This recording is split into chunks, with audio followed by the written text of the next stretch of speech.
All right, we'll go ahead and get started. Welcome, everyone, to this month's Employee Benefits Compliance webinar. I'm Dan Gowan with Assurex Global, and I'd like to thank all of you for joining me here today. If you've been a frequent participant of our webinars in the past, you've understood kind of the flow of how they've worked. Today, we're going to take a little bit of a different approach to our webinars. The Benefit Comply team is going to host an interactive session for you today on some of the common employee benefit compliance questions that they seem to receive time and time again. And with that, we're definitely going to be looking for your participation during this event, as we do have a couple quizzes for you. So we're going to really test your knowledge. Before we get started, we'd also like to extend a thank you to the benefit brokers, advisors, and consultants who are the partners of Assurex Global and help make today's webinar possible.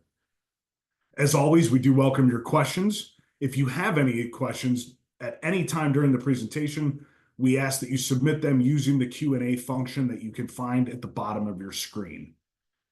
A link to the presentation slides will be available in the chat section at the bottom of your screen in just a moment. And as always, we do record these sessions. A link to the recording, as well as a copy of those presentation slides, will be available early next week from the benefit advisor who invited you to today's webinar.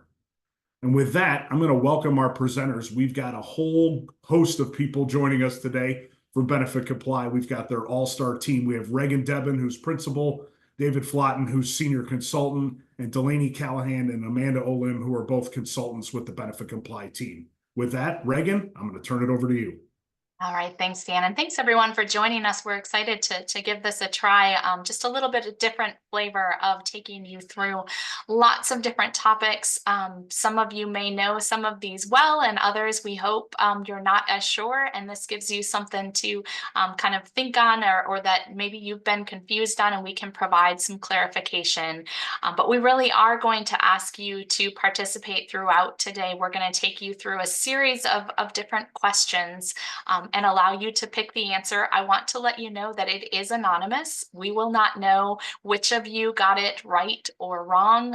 We'll just have a general sense of how many people provided each answer, and kind of likely what we expect is that we'll get split answers, that we won't have all of you getting the right answer every time, which is exactly why we picked these particular topics.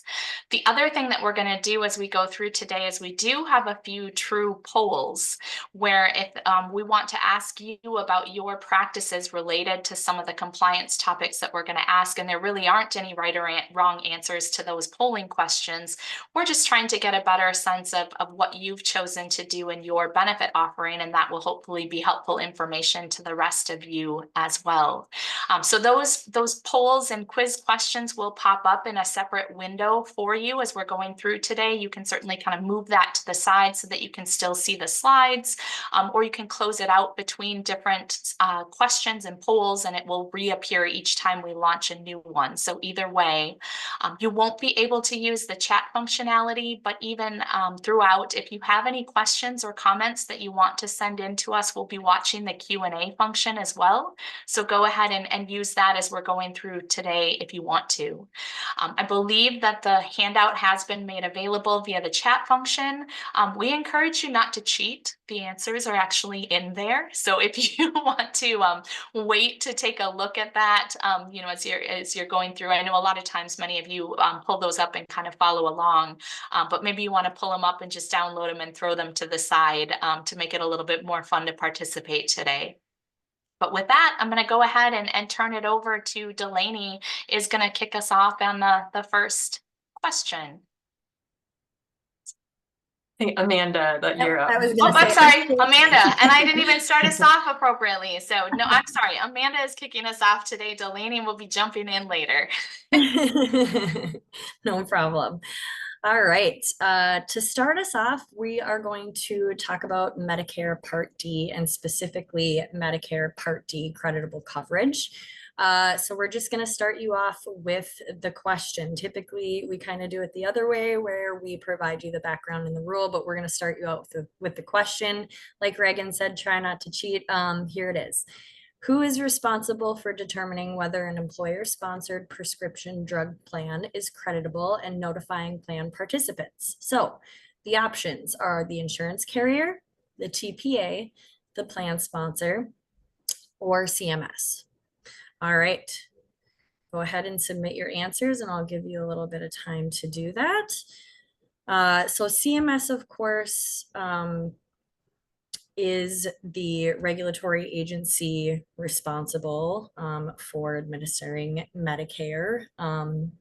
The plan sponsor, by this we mean the ERISA group health plan sponsor, the TPA or the insurance carrier, kind of self-explanatory. And Medicare creditable coverage, right? We're talking about whether or not that coverage is essentially providing coverage for prescription drugs that is essentially equal to what Medicare Part D is providing. Right. And I actually am not seeing for some reason how many people have answered, David. So yeah, we're about yeah, we're doing pretty good, and we are slowing down. So why don't we go ahead and close the poll now? okay, awesome. Then we will share the results. Okay. There we go. Now everybody should be able to see whether the answer they gave was correct or not. We go and why don't we show on the slide the correct answer? Okay. And awesome. Entity that is responsible for determining whether or not the plan provides prescription drug coverage that is essentially equal to Medicare Part D. We wanted to focus on this one because it's really important to know that it is the plan sponsor's responsibility for this, especially with the changes that are coming up to Medicare Part D in 2025. So especially for high deductible health plans, it may be the case that plans that used to be considered creditable may no longer be considered creditable come 2025 because the Medicare Part D benefits are improving. So we just want to put that out there for you to make the point. Maybe you need to relook at your plans. Typically, this will involve getting an actuarial analysis to see if your plan actually meets the same level as Medicare. David, I wasn't able to see the percentages of. Yeah, about 2/3 of you got the correct answer, which is plan sponsor, and then kind of a split between the others. So yeah, good job. And maybe one other thing, just comment to add, you know, Amanda made the point that plans that were creditable in the past may not be going forward. That's not, you're not out of compliance. A plan doesn't have to provide creditable coverage. It's just you have to be able to tell your participants, is it or isn't it? That's the issue. Thank you for pointing that out, David. Yes, and they need to know this because if they are eligible for Medicare and they delay enrollment and they're enrolled in a plan that is not creditable, the consequences for that individual could be once they eventually enroll, they would end up paying a late enrollee penalty. So that's why it's important that employees know whether or not they're in a creditable plan. Awesome. All right. So moving on to the next topic, HSA contributions is our topic here. So the question is, we have an individual who is enrolled in a general purpose health FSA from January to April of 2024. In May of 2024, the individual does not elect the health FSA and enrolls in single high deductible health plan coverage. How much can the individual contribute to an HSA for 2024? So before I go through and read the potential options here, I want to put one thing out there. So we are kind of making the assumption here that, so essentially we're saying that the FSA plan year has ended, they don't elect it, so they're not covered by it into 2024 anymore. We're going to make the assumption there isn't a carryover that the person gets, that there isn't a grace period under which they're covered and they still have money left. So make those assumptions when you go through and answer this question, okay? So our options are A, $0, participation in a general purpose health FSA at any time during the year makes the individual ineligible to contribute to the HSA. B is $2,766.66. Math on that is it's 8/12 of 4,150, 8/12. And then C, we have $4,150, which is the annual contribution limit for single coverage. If the individual will be enrolled in qualifying high deductible health plan coverage through the end of 2025. And then D, we have a combination saying that both B and C are correct. All right, it looks like the answers are, they're still coming in pretty consistently, actually. Right now, we've got a pretty even spread, actually. It looks like the correct answer is winning by a very tight margin. This is kind of a fun one. I always like HSAs. They're like kind of a fun little jigsaw puzzle, like I like to say. Okay, it looks like they're starting to slow down at this point. I think maybe we can go ahead and close it. Okay. So wow. Okay. At the point we closed it, and I maybe, you know, I could have left it going for a little bit longer. Maybe we would have had different results, but it looks like we actually had a tie. So the correct answer was one of the winners, and the correct answer is D. So the other one that got the most votes, and they both got about 30% of the votes, was C. So D is the correct answer. Okay. So interesting. B also got about 24%, which I thought that I to be honest, I would have thought that that would have gotten more and votes than C. Okay, we'll kind of dissect this a little bit. So the health FSA contribution rules, we kind of have two different options. And that's why D was the correct answer, because both B and C were correct. So we have them laid out for you. So B was correct because it was determined under the general rule for contributions, which is on a monthly basis. So 8/12 was reflective of the fact that the person was HSA eligible from May through December because they were no longer enrolled in the general purpose health FSA. So you take 1/12 of the applicable annual maximum and multiply it by the number of months that the person was HSA eligible. So that's how we got B.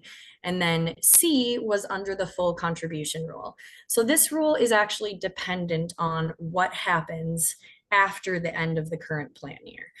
So essentially, the person is able to contribute the entire annual maximum for the level of coverage that they have on place on December 1st of the applicable year, as long as they remain HSA eligible all the way through the end of the next calendar year.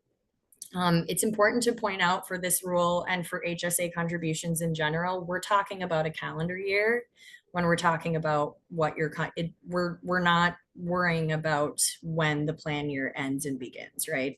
We're talking about what your annual contribution limit is. So that is why D is correct. And yeah, it was in the top two at least. So great job. Anything to add, David? Yeah, frankly, I would say if you got B or C right, we'll call that good. So yeah, exactly. And that way we're up to like 85%, at least got part of the answer right. Yep, exactly. Great. All right, and to cap off my time with you here, we are going to end with a participant poll. So here's the question that we have for you. We want to know which of the following best describes what you offer. So do you not offer any high deductible health plan options? And then, or do you offer high deductible health plan options? And we have a few different scenarios for that. So the first here is that you have a high deductible health plan option and that you permit your employees to make pre-tax contributions, but you as the employer do not make HSA contributions. Or is it that you allow employees to make pre-tax contributions, oops. Let's go back to that.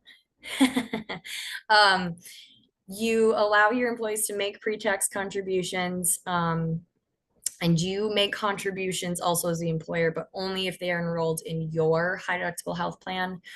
Or do you let them make contributions also, and it's really to anyone who is HSA eligible, not just to those who are enrolled specifically in your high deductible health plan? Or was there some other combination in regards to high deductible health plans that we didn't think of? All right. And we'll let this go a little bit more. I think typically we see, if I were to would have guessed, I would think that the third option would be the most common. David, do you think that's, well, and actually, I'd say between 2 and 3 for yeah, sure. okay. Yeah. Or obviously they don't offer it at all. There's another Right. possibility. There's plenty of employers who don't offer any HDHP. So, and it looks like we're slowing down. Should we share the results? Yep. Let's go for it. All right, so yep, and exactly kind of what we thought here. So the third option, I think that that's probably the easiest one to track, right? So well, so first of all, permitting employees to make pre-tax contributions to their own HSAs is kind of always a good idea, because that's how you get around those really strict comparability rules, which we don't really have time to get into today. But then I think also it's probably the most common option there, because you are just easy. You have a better way to track whether or not your employees are HSA eligible. And while that does fall to them at the end of the day, they're going to come to you with questions if they get it wrong. So I think that's why it's probably the most common. Thanks for sharing. All right. And David, I will turn it over to you. Okay. All right, switching gears completely.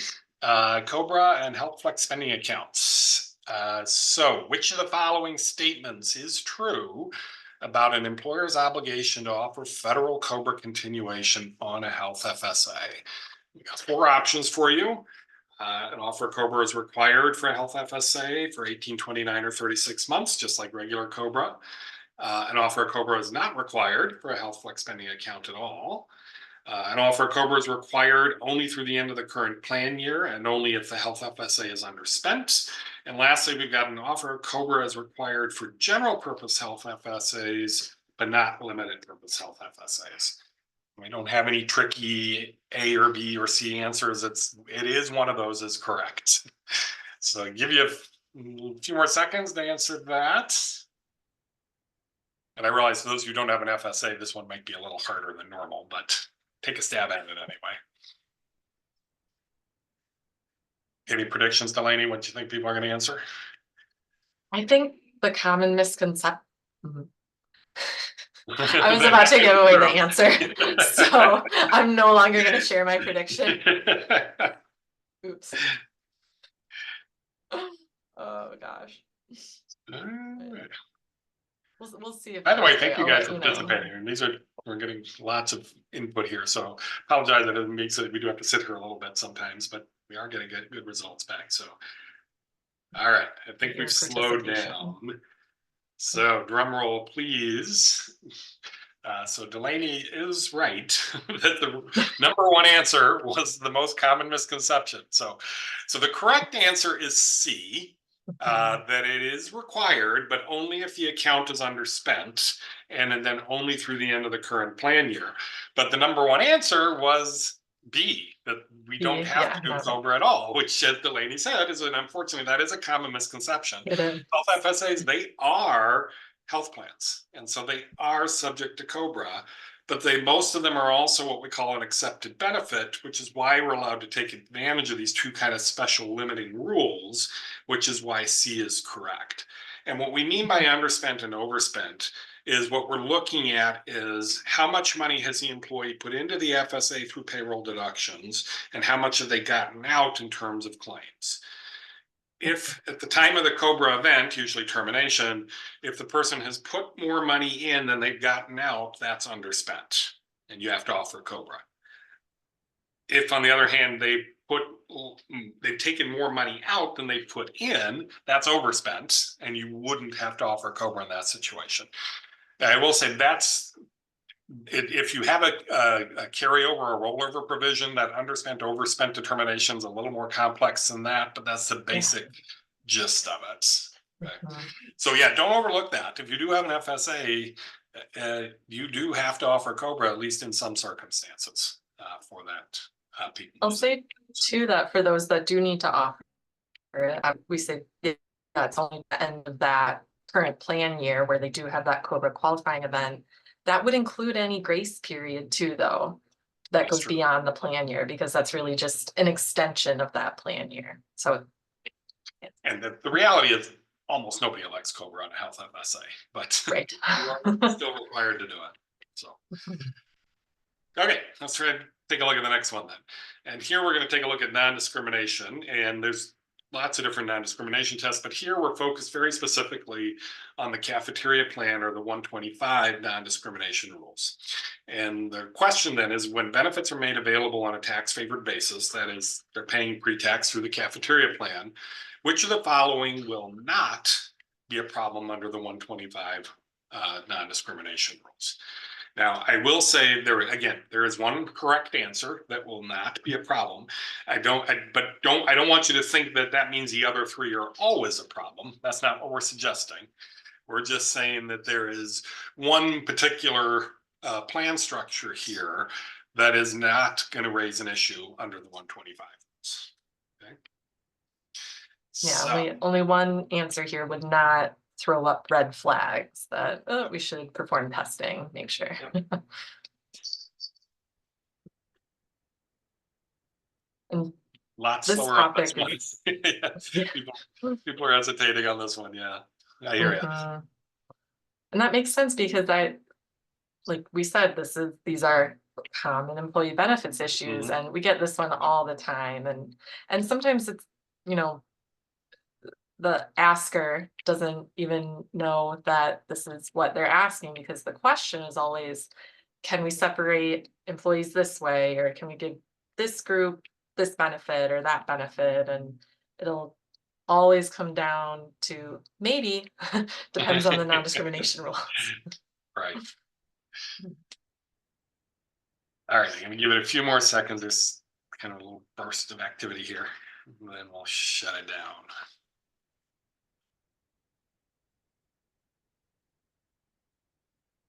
Okay, I think we're gonna call it at that point.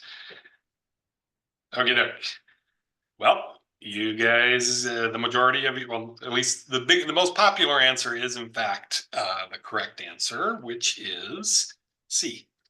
The employer contribution decreases, that is, the employee contribution increases as compensation goes up. And the reason why that one is not a red flag is because it's discriminating against the highly comped, right? The highly comped have to pay more, and so they are being treated, quote unquote, worse. The non-discrimination rules prohibit the other way around. You can't discriminate in favor of the highly comped. So that's why C is the correct answer here, because it's doing the opposite of what the non-discrimination rules prohibit. So all of the others, on the other hand, either definitely are a violation. For example, a shorter waiting period for managers than the rest of the eligible employees. Unless you have no highly comped managers, that is a problem. You just can't do that. Having higher employer contributions for salaried employees than the hourly employees. Well, again, where do you think the highly comped are, right? They're in the group getting the better benefit. So that's potentially an issue. Or a base plan is available for everybody, but there's a buy-up plan, but only for executives. Again, you're favoring the highly compensated there. That's a red flag. Again, I'm not saying that A, B, and D will always be a non-discrimination violation, but they do raise an issue or question that we at least have to consider. Whereas C, like I said, is only benefiting, it's going the other way around. It's benefiting the lower paid employees, and therefore it's not a non-discrimination violation. Okay. So last thing we're going to do on this section is just a poll, which is to kind of ask, what do you do when it comes to how you offer benefits? Do you have the same benefits at the same cost for everybody? Do you class people out as to what they're eligible for, or shorter waiting periods? Do you adjust your contributions based on compensation levels, either the way we had in the question, that is the highly paid people pay more, or vice versa, the highly paid people pay less? You can't actually pick more than one on this if you want to. I think a lot of them are kind of mutually exclusive, but certainly if there is more than one category that applies, feel free to choose those. Oh, What do you wow, think this here, is David? interesting. Looking at these numbers, it's way more skewed than I would have expected. I can't see the numbers, but Okay, I would we'll think. show you in a second there, though. Mhm. Yes, that is what I thought. I think, yeah, just the same benefit to all full-time employees, I think, yeah, would have been the most popular. Just because it's simpler. It is simpler, that is for Yeah, sure. obviously. And I Yeah. agree. I'm a little surprised just the percentage of that. So Just how significant. Yeah. Mhm. Then you don't have to worry about non-discrimination. Exactly right. Takes care of that problem. All right, I think Very we got interesting. what we're gonna get. So here are the results, and yeah, as we've been talking about, so we offer the same benefits to all full-time employees. That's 86% of you. I mean, so the vast majority of employers, it is just easier. You don't have non-discrimination problems. There's employee relations and cultural reasons to do that as well. So that is by far the most common. But there's not insignificant minorities in the other categories if there are things do get classed out or do get treated differently depending on the circumstances. So let me just see if there's any questions here. There were a couple, David, that was gonna just pop in and go back to the COBRA Health FSA. There were two that might be helpful to people. First of all, there was a question on, could an employer just offer COBRA for the Health FSA regardless of whether it's underspent or overspent? And the answer is yes. That is certainly okay to be more generous than required. You may not want to do that, especially if they've already been reimbursed kind of the maximum amount. It just doesn't make any sense and is confusing to the employee. And they really, even if they paid the COBRA premiums, couldn't get anything else out from the plan. But that could ease administration, just to say we're just going to offer COBRA for the Health FSA to everybody. The other question, sorry, go ahead. I'm just going to say, I think, and it is an administrative complication, because what we find is a lot of FSA administrators, they won't make the determination, which is kind of weird, but they very often will go rely on the employer. No, you tell us if the account is underspent or overspent. And so I think in that case, there's a fair number of employers who say, well, I'm not going to worry about it, just give it to everybody. So I think it is an administrative issue as to why you might do that. Then the other question, just quickly, was about if they do elect COBRA, what do they have access to? Is it just the funds that they've contributed up through the loss of coverage? And the answer is no. If they elect COBRA and pay the premiums each month, then they have access to the full annual amount that they elected for the year, not just what they had contributed up through their loss of coverage. So potentially, if they elected $3,000 up front, and it's toward the beginning of the year, as long as they are making that monthly COBRA premium, they have access to whatever's left of that $3,000 until it's gone. So for those, that is kind of the one situation where it might make sense to elect COBRA and pay the premium, would be if they know that they can potentially exhaust that in the next month or two. It may be worth paying the COBRA premium for a couple months to get access to those additional dollars. All right, I will pass the baton over to Delaney then at this point. David. All right. A little bit back to the COBRA continuation coverage theme. We have a question on state continuation, otherwise known as mini COBRA. An employer offers a fully insured plan that was issued in California, but the plan provides coverage for employees in multiple states. One particular employee works for an office location in Arizona and lives in Colorado. Upon this employee's termination of employment, their COBRA qualifying event, which state's continuation rules would apply? Arizona, California, Colorado, or none of the above? We have answers coming in already. That's awesome. This one is confusing. I mean, we put this where, you know, is it where the plan is? Is it where the employee works? Is it where they reside? Which would all be potentially valid answers. You can make an argument for all of them. Like each of them seems logical. So yeah, it can be a toughie, definitely. And I it like does matter, right? Delaney, you had point when we were talking about this earlier, just pointing out that the rules really vary from state to state, that some have continuation requirements and some don't. They vary as far as which plans have to be offered and for what length of time. So it really does matter, you know, which state's continuation requirements you're following. Yes. I like to say that they're all over the map.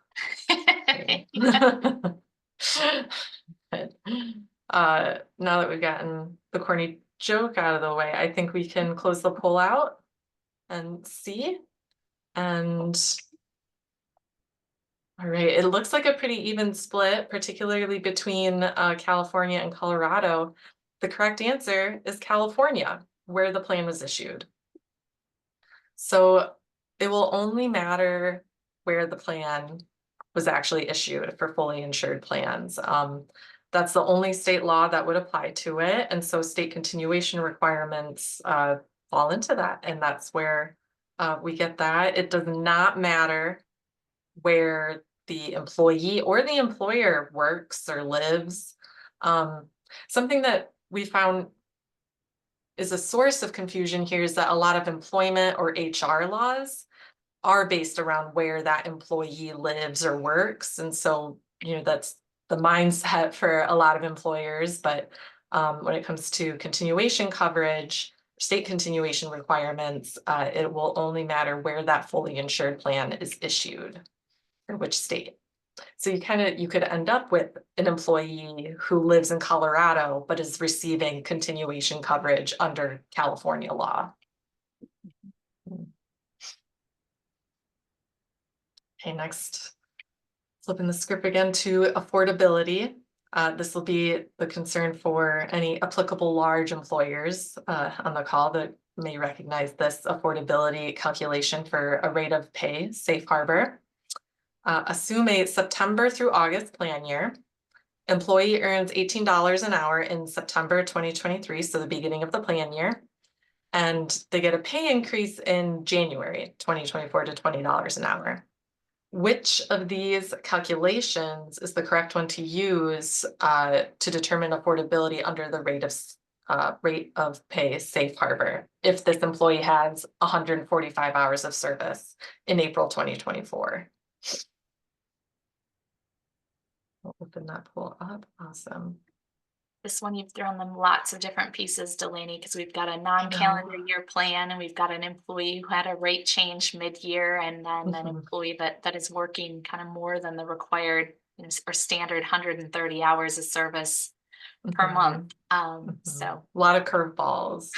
Yeah. Not to mention there's just a lot of numbers and that can be intimidating, at least to me. So if it's helpful when you're answering this question, 9.12% is the affordability percentage for 2023 and 8.39% is the affordability percentage for 2024. Maybe that doesn't help you, but in case it does. Just in case it does. Take one variable away at least. The game that we've given.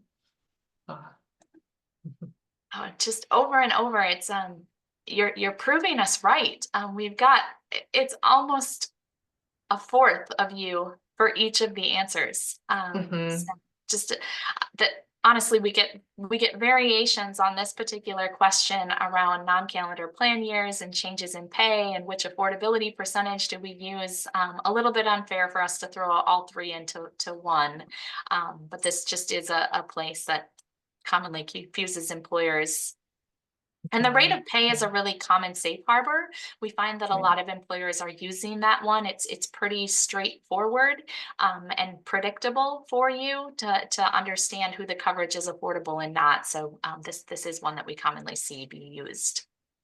Yes, yeah, exactly. I think we can close the poll out and you'll see, yeah, you guys picked them all, including the correct answer, which would be, it would be A.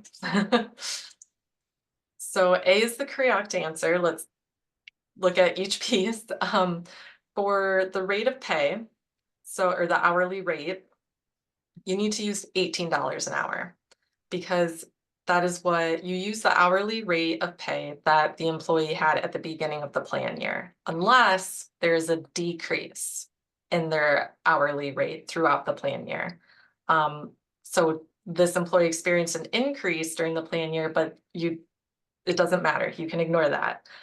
If, for example, they had actually gotten a decrease to like $16 an hour, then you would need to use $16 an hour in this calculation.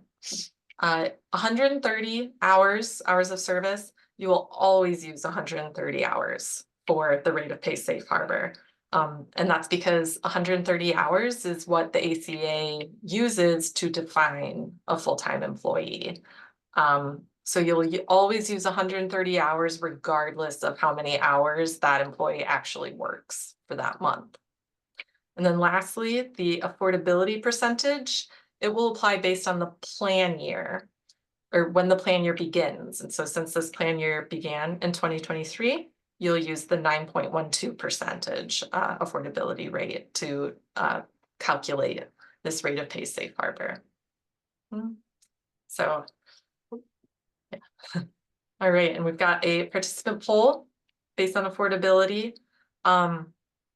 Just to help with some of the terminology on the screen, minimum value refers to, I believe it's covering 60% of an individual's medical expenses. The vast majority of plans do have minimum value. If you're not sure, your plan probably does have minimum value. If it didn't, you would be aware of it. So.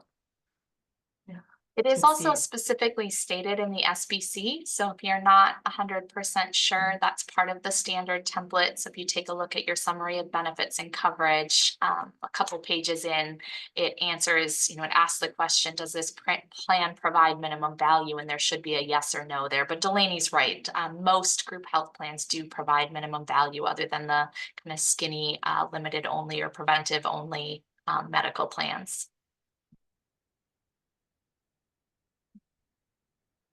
We do, just kind of going back to the previous question, we did get a few less responses on the last one, and we're not surprised by that because we're guessing that we have a decent number of small employers that have joined us today too. And I want to just confirm that as a small employer, if you're choosing to offer group medical coverage, you're not actually required to make that affordable. So if you have less than 50 full-time equivalents, you can, you have to follow any carrier requirements around employer contributions, but you aren't required to offer affordable coverage at all. This is specifically a requirement for applicable large employers.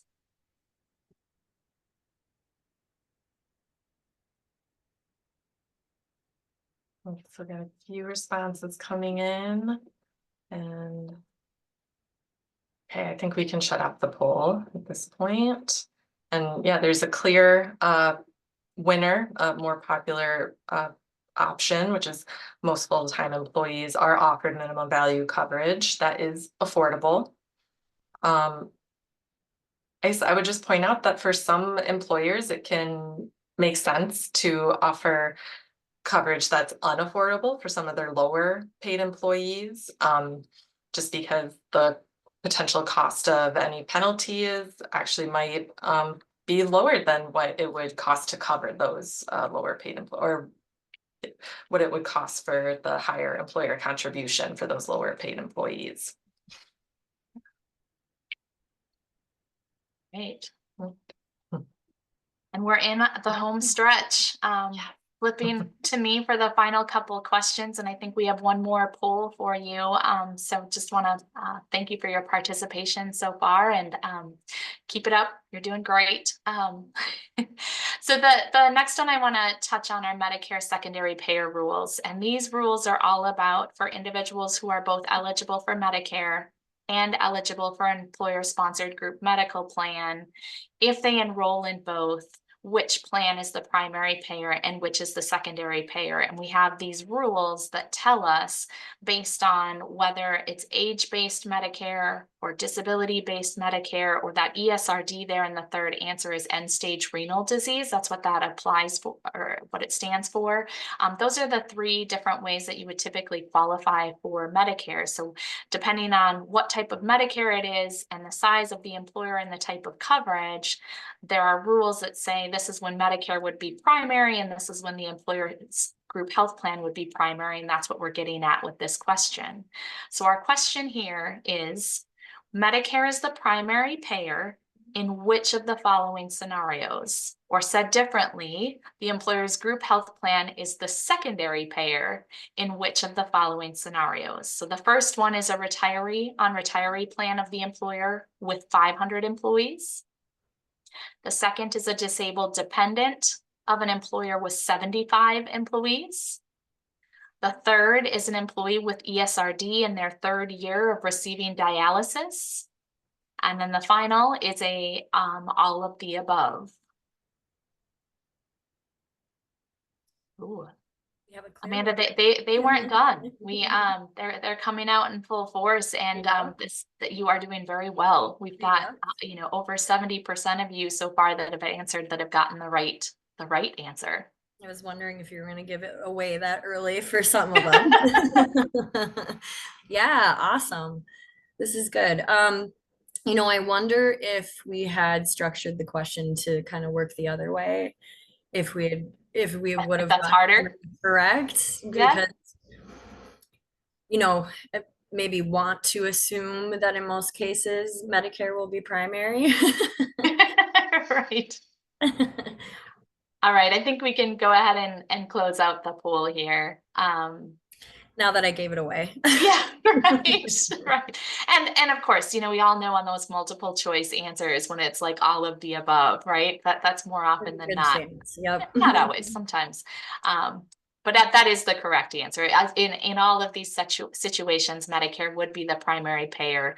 This is important to understand for two reasons. First of all, if the employer's plan is the primary payer, there are some restrictions on the employer. They really have to make sure that they're treating all Medicare eligible individuals the same way, offering them the same coverage at the same cost that they are for individuals not eligible for Medicare. And they're prohibited from incenting individuals from waiving the employer's group health plan and moving to Medicare. The other reason why it's really important is that when Medicare is the primary payer, so for example, a small employer, if they've got individuals that are becoming eligible for Medicare, age-based Medicare, and Medicare is the primary payer, if they don't move to Medicare, it's possible they could get excluded from the employer's group health plan, or what happens more often is that group health plan might pay secondary regardless of whether they enroll in Medicare. If you're not educating your older employees when they're in this scenario and they don't make the right choices, they may find themselves in a situation where they don't have the coverage that they need. So you don't have any control over whether your plan is primary or secondary. That's not a choice that you can get to make, but just understanding that and making sure that you're educating appropriately and following the rules that you're supposed to, especially when your plan is the primary payer, is really important. And yeah, I think for smaller employers, that with the greatest intentions are letting their employees stay covered and not understanding that may not mean that they're, Medicare's, they'll pay, but they'll say only assuming Medicare paid this much. So yeah, they're leaving people out there without coverage without even knowing that they're doing it. So And that's especially important, the point that you just made. I think we were talking about active employees, but as they move to a retired status or to COBRA participants, then the employer's plan is typically always going to be secondary and Medicare primary, except for the first 30 months of ESRD-based coverage, in which case those individuals are really better off moving to Medicare when they become eligible versus, delaying enrollment in Medicare and taking a retiree coverage or a COBRA continuation option. Yep. Yeah, Medicare is still, I think, one of our most popular questions, hence why we have 2 different Medicare type questions on this one. Right. Especially as we all know that the workforce is aging more and more. So we're just taking lots of different flavors of those questions. All right, the next one, we're going back again, small employers. This one is not necessarily going to be relevant to you yet, but pay attention, because what we're really getting at here is for small employers that may be close to that 50 full-time equivalents right now or expect to be in the future. When do you become an applicable large employer, and when do you have to do this offer of coverage reporting for the first time? So to be clear, this is reporting that only applicable large employers have to do. Small employers do not have to do this offer of coverage reporting on the 1094C and 1095Cs, but we really are kind of targeting those small to mid-size employers that are right on the bubble with this particular question. So the question here is, you have an employer who went over 50 full-time equivalents for the first time in April 2023. And then they ended up averaging greater than 50 full-time equivalents when we look at their average over all of 2023. And so the question then is, when will this particular employer be required to file Form 1094C and 1095Cs for each of their full-time employees for the first time? Is it early in 2024 for the 2023 calendar year because they went over in April? Is it early in 2025 for the 2024 calendar year, but only if the employer offered self-funded coverage or the carrier didn't handle the filing? Is it just early in 2025 for the 2024 calendar year? Or is it early in 2024, but only for offers of coverage April through December 2023 after they went over that 50 FTE threshold?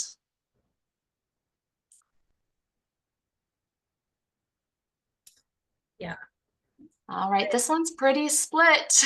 We're getting lots of A's, B's, C's, and D's. Not surprising at all. I think this is so confusing too. It's almost, I think for some people, if you think about it visually, sometimes it can kind of help, like what it would look like on a map or on a calendar, excuse me, map it out that way. Because yeah, this is a confusing one. All right, I think we've slowed down quite a bit, so I think we can close this one out. And we actually did have a question come in from you guys earlier that was this exact point. So hopefully this answers it for you. We'll help you out. Yep.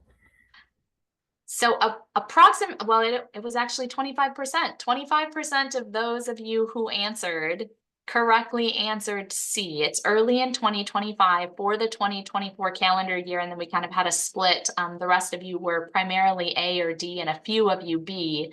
I do want to point out B is one that we worry about a lot, because especially if you have a fully insured plan or a level funded plan that the TPA may be helping with the coverage reporting. That is a separate reporting that needs to be done. It's all about who actually enrolled in your plan. That is different. That is handled typically on the B forms, B as in boy, and this offer of coverage reporting will never be handled by the carrier or the TPA on your behalf. If you're an applicable large employer, you will always have to do this reporting yourselves, so just to make that really clear. But then down at the bottom in the box there, I kind of explain why C is the answer. So to determine applicable large employer status, we always look back at the average over the previous calendar year. And it's not whether you went over 50 full-time equivalents in any particular month, but whether you averaged 50 or more over the entire prior calendar year. So because this employer went over the first time in 2023, clearly they didn't average 50 or more in 2022, and they're not an applicable large employer for any part of 2023. But then because they averaged 50 or more full-time equivalents in 2023, they're an applicable large employer for all of 2024. That means January through December of 2024, they have to offer minimum value affordable coverage to their full-time employees. That's what you do in the first year that you're an applicable large employer. And then the reporting is 1 year delayed, because you're reporting in 2025, looking back at what you did during 2024. So the first time that this employer would be required to do this reporting would be in 2025 on whether or not they offered coverage as required to their full-time employees during the 2024 calendar year. Yep. Yep. And that's kind of what, when I was saying, thinking of it visually, I like to, like, you have lines and they overlap, right? And it's okay. So here's where we became an ALE, and that's why the reporting is about that time, and you're not going to know it, right, until you have a time where the question was specifically, how long do you have to be over 50? And that's, I think, right. So if you look at it that way, it's not necessarily how long you were over 50. It's about whether or not that calendar year you averaged over 50. Mhm. Exactly. All right, we've got Good one one. final kind of poll for you, and then we've got one last question after this. So we are in the final stretch. This is still just tied to the reporting that we were just talking about. For those of you that are an applicable large employer right now for 2024, and hopefully offering coverage to your full-time employees, how will you submit your reporting in 2025? So this is just kind of what you're using for a solution. Lots of you are likely using a payroll vendor, and that the employer reporting tools that they use, or if you have a Ben admin platform, you do all of your enrollment online through that tool. A lot of them have an employer reporting tool that you can use. You can pull data from either one of those places and provide it to a third-party vendor. It's kind of an unrelated solution that just specifically does employer reporting, and we know there are lots of those out there. There are also some solutions that are much simpler, more self-service online tools where they provide a software tool or a spreadsheet where you can manually put in all your data, and then it'll prepare the forms for you. Then the final option is just that you're doing most of this in-house, and some of the smaller employers do choose to do it that way and really track and do all the coding themselves, but then do the electronic submission part of it with the help of a vendor, because all employers are required to submit this electronically now starting last year, and that will certainly be the case going forward.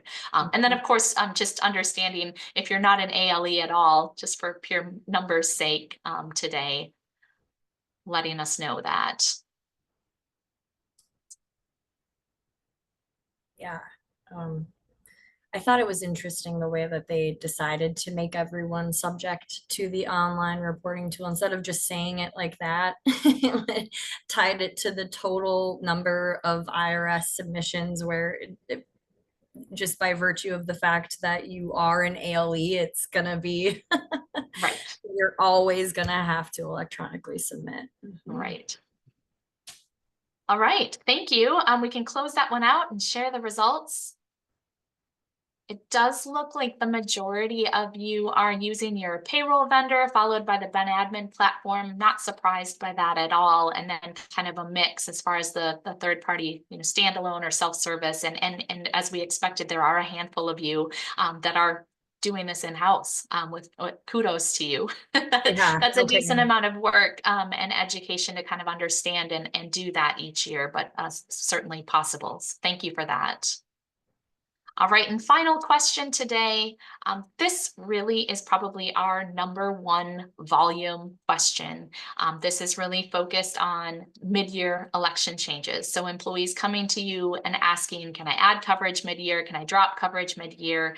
We have more restrictions when employees are trying to add coverage mid-year.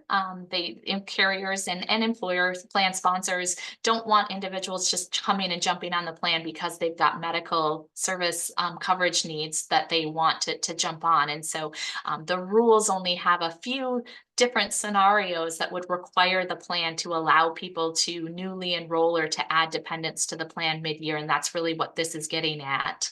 So the question is, a group health plan is required to allow mid-year enrollment or a switch in plan options if you offer multiple medical plan options for which of the following events? If the employer lowers the cost of coverage mid-year, if the employee's spouse's employer is going through open enrollment, the employee gets married, the employee loses other coverage due to non-payment, or all of the above. Wow. These results are really interesting. This is the first one where we have a couple answers so far with no one choosing it. Wow. I think, I think one of the reasons that this is our most common questions is that just the terminology that we use in this industry. I think sometimes we think that it's kind of interchangeable, but it isn't always. It's a little bit of a hint. Yeah. And there are lots of events that would allow you to make mid-year election changes under the Section 125 rules that could go either way for adding coverage or dropping coverage or switching plans or changing cost, all of those types of things. But just remember that the events that would require the plan to allow new enrollees mid-year is more restrictive. We've got a shorter list. Special enrollment event as opposed to what we kind of refer to as a status change typically, which also is technically only one small part of even the Section 125 rules. So just the terminology. Okay, I think we got most of them in. Yep. Let's go ahead and close that one out. You made it. You have answered all of our compliance questions for you today. Final answer. And we did try and trick you a little bit with this one. Many of you fell for the all of above, like I commented before. I threw you right into that with the previous answer that we had. This one is more restrictive. It is only with the employee gets married out of these different options. The HIPAA special enrollment categories are a loss of coverage, but it has to be loss of eligibility. It can't be a voluntary loss.